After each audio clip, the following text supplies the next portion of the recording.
I'm here with Alfred's Knitting Nannas, and they had very interesting beginnings. So how did you begin?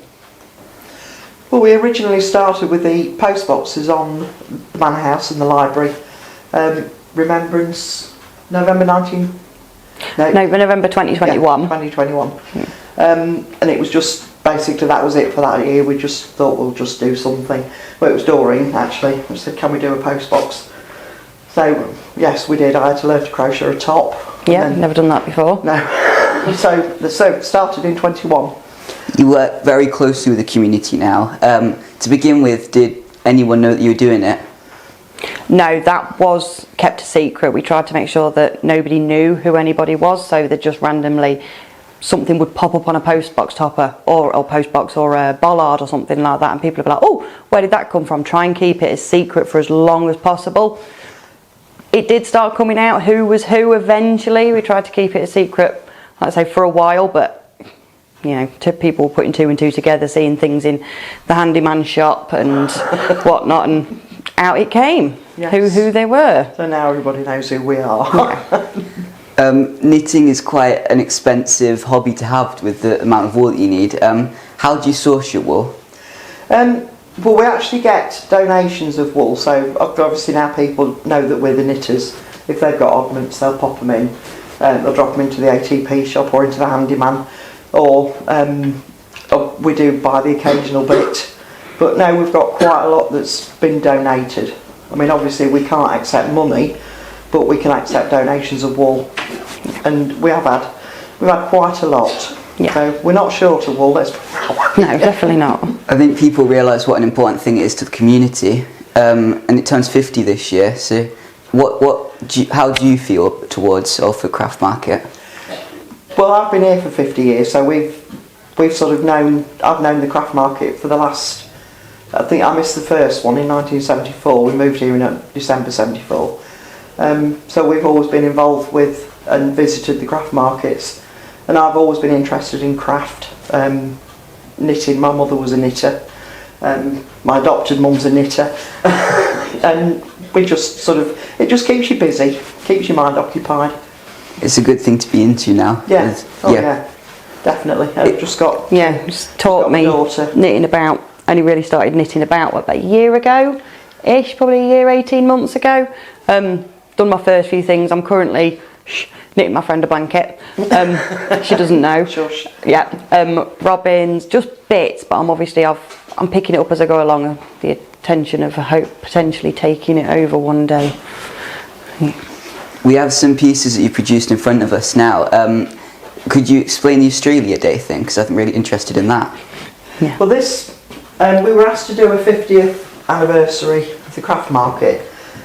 So we picked a few bits out. So obviously we've got Morris Men, the bees and what have you for the Louth Beekeepers Association, Punch and Judy, which was always part of the craft market once upon a time, and then obviously the sign, which we've got another one up on the building.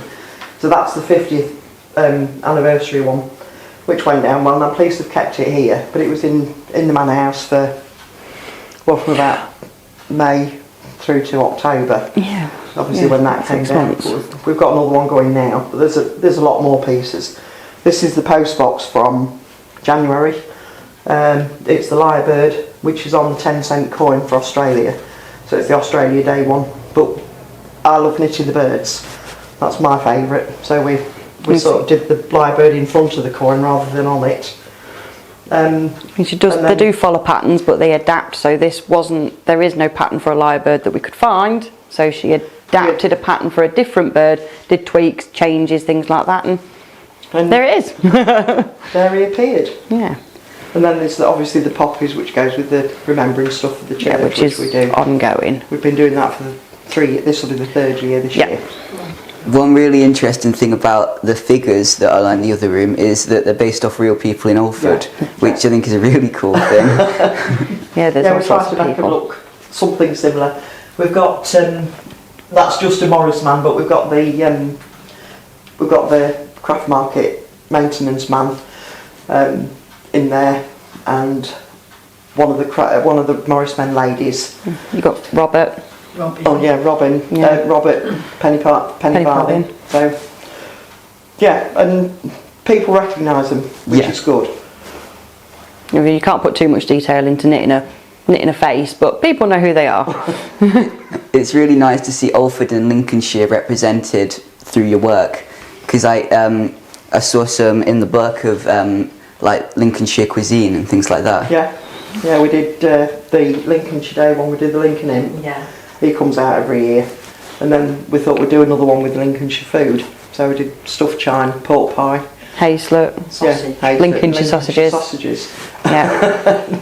which was a bit different. We hadn't seen one like that before. No.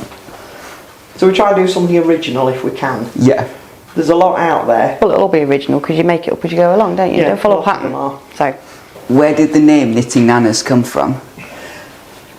Well, we're both Nannas. Yeah, we're pretty both much. Nannas. I think it was actually Doreen's daughter that came up with it. Because I was going to put knitted by Nannas, but thought we couldn't really use that one because of the shreddies.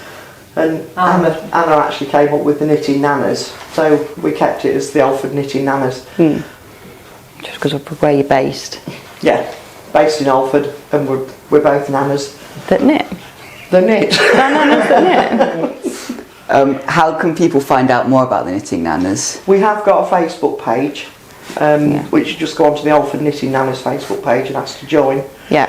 It just tells you what we do and the bits that we've already done, and if there's anything coming up, and if anybody's got any ideas for us, which would always be good. Or even requests. If we can fill a request if somebody wants one, if we can do it. Yeah, Yeah. If somebody wants something, I'm sure we can do it. We can try. we can have a go. Yeah. We'll always have a go.